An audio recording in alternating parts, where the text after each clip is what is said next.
Değerli eşim Melisa'mla birlikte yine Kabarcamız Gümüşlük. Burası da Karakaya Rum Köyü. Tarihi bir köy. 800 yıl öncesine dayanan, doğru mu? Çok eski bir Rum köyleri. Zaten görüyorsunuz.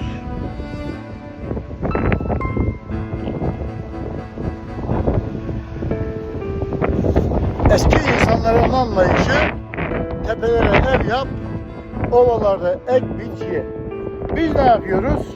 Şu anki teknolojiyle, şu anki bilgiyle ovalara ekilen biçilen yerlere ev yapıyoruz, iş yerleri yapıyoruz.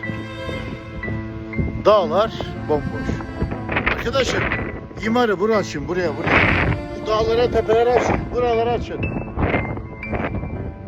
Tüm dostlara selam olsun. Sizleri seviyorum.